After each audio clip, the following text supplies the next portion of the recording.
Hey guys, welcome back to my channel. I'm Chelsea and this is my 35-week pregnancy update.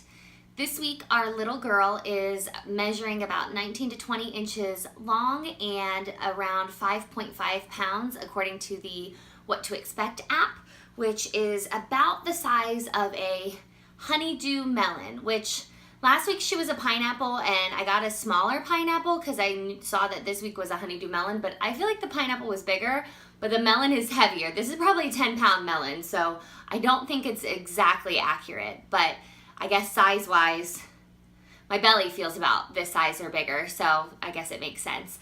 I did gain a pound this past week. I weighed in at 177 pounds, and I'm about 5'7.5" to 5'8" tall. I also measured my bump, so I haven't measured my bump in a couple of weeks just because I haven't, and my bump was measuring 41 inches circumference, which is big. I definitely feel big. My stomach feels like it's stretching. Sometimes I get like hot pains in my abdomen, which I think is just the muscles stretching. And no stretch marks to report. I'm still using my Basque skin oil like crazy, but I am definitely noticing a bigger stomach. Symptoms this week, the big symptoms that I've experienced this week were foot pain. I am not having any swelling or like water retention. My wedding rings still fit and my ankles aren't swollen, but my feet have been hurting, and it's probably just the extra 34 pounds that I've been carrying around. It was funny because on Saturday night, I was going to go to downtown Disney with my husband, Jeff. We thought it'd be a nice night to go walk around, maybe take some pictures together, grab some ice cream, and we had to run an errand, so we went to the mall real quick to return something. And by the time we got done, just walking from like the parking lot to the mall and a little bit around, I was like, Jeff, I'm not gonna make it through downtown Disney. My feet are killing me. And he's so sweet. I mean, he's been very understanding and very patient, which is great, but it's been kind of annoying because I definitely am noticing some increased pains, if you will. I have been exercising. We exercised Friday, Saturday, and Sunday morning in our new garage gym that Jeff put together for us, and I have to say that 30-minute workout is a lot, and I'm definitely watching my heart rate. I'm not getting it really above like 120, but the exercise has been helping, and I definitely feel better exercising. I don't think that's contributing to the foot pain.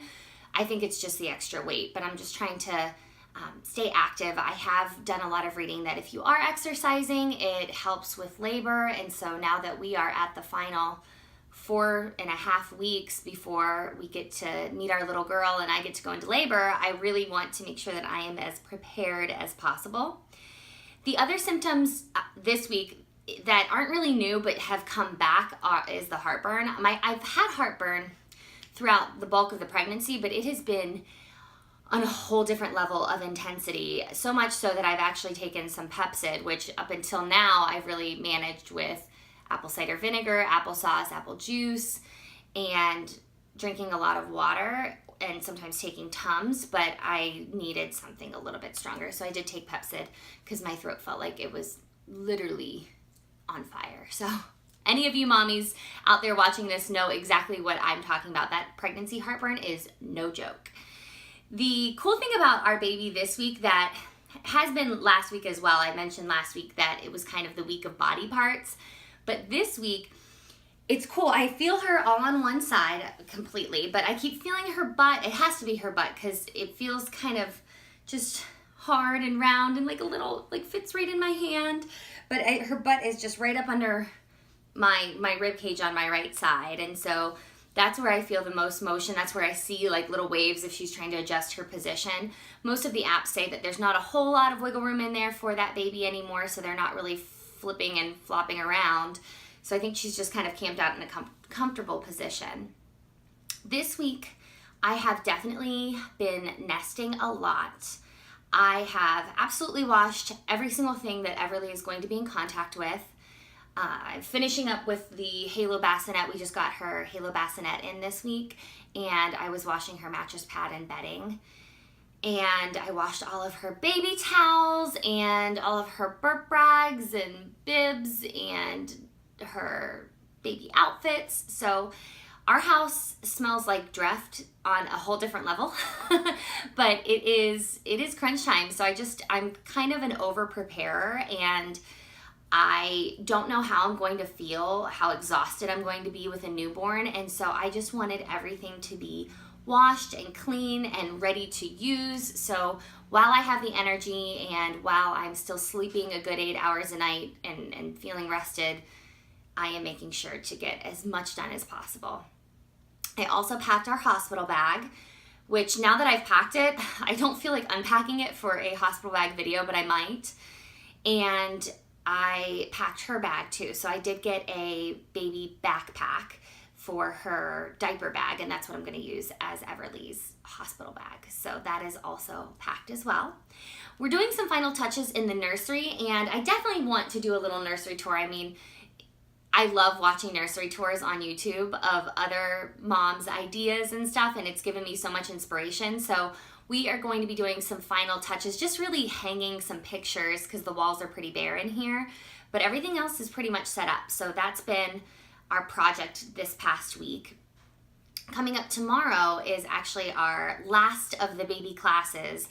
Jeff and I are taking an infant CPR class at Florida Hospital, and that's 6:30 tomorrow evening. So that one I'm excited about just because as a new mom, I definitely have heard that it can be very scary when your baby's choking or when they have a lot of mucus. And we have the nose Frida. We, have burped babies in the past. We know kind of what that's like, but the CPR part is really important just for both of us being first-time parents. We want to make sure that we're prepared. So I'm excited about that. I think that'll give me a little bit more peace of mind. And that's pretty much it. It's just been kind of the week of the final touches. I don't know what I'm going to do with myself for the next 4 weeks if this little girl goes up to 40 weeks and I go to term in my pregnancy. I plan to work all the way up until at least the week of my due date. So I'm due on July 21st. I plan to work at least up until July 13th, let's say. So we'll see. I mean, as long as I still feel good and have the energy, I want to keep working because I'll be off for quite a while with my maternity leave. So I don't know what I'm going to do with myself. I feel like I'll find something to do or to buy, or I just get kind of crazy towards the end of big events. I did the exact same thing preparing for my wedding. I had so much prepped and ready to go in advance that then at the end I just kept adding little things and it was totally unnecessary. So I need to reel it in a little bit, take it down a notch, and just try to rest before this baby gets here, because I know that there's going to be a lot of sleepless nights and I'm probably going to feel very fatigued, and so I need to conserve my energy. But that's about it for week 35. I do have a dress on because I have to go to work right now, so I'm not going to do a bump date, but the bump is growing. And if you guys do follow me on social media, I did post a really cute picture from our maternity shoot with Ashley McCormick. I did maternity kind of boudoir pictures that weren't really risque. They were I think very nicely done, and so one of them I felt comfortable enough to post on social media, and I will post my tag or my handle for Instagram below if you want to check that out. So there's a little bump date there. But I really appreciate you guys watching. I hope you enjoyed this video. If you did, give it a thumbs up. And don't forget to subscribe if you want to tune in to week 36. Otherwise, I'll see you guys then. Bye.